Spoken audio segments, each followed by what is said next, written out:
அஸ்ஸலாமு அலைக்கும் வரஹ்மத்துல்லாஹி வபரகாத்துஹு. முஸ்லிம்களை பொறுத்த வரைக்கும் அவங்களுடைய நம்பிக்கையில் ரொம்ப ஆழ்ந்து இருக்கக்கூடிய ஒரு நம்பிக்கை மறுமை நாள் குறித்த நம்பிக்கை. அதாவது இந்த உலகம் ஒரு நாள் கண்டிப்பாக அழிக்கப்பட்டுவிடும். மீண்டும் இந்த உலகத்தில் வாழ்ந்த அத்தனை மனிதர்களும் மீண்டும் அல்லாஹ்வால் உயிர் கொடுத்து எழுப்பப்படுவார்கள். அங்கு விசாரிக்கப்படும்.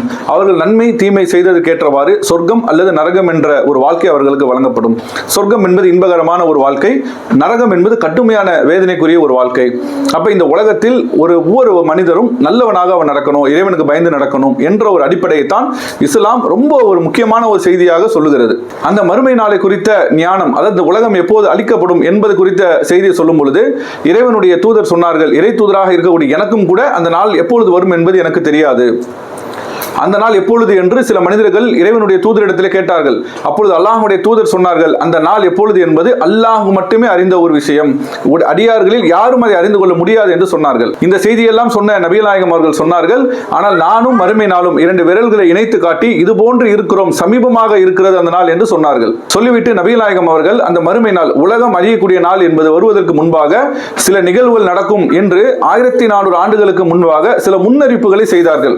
இது போன்ற நிகழ்வுகள் எல்லாம் நடக்கின்ற பொழுது நீங்கள் அந்த உலகம் அழியக்கூடிய நாளை எதிர்பாருங்கள் என்று சொன்னார்கள்.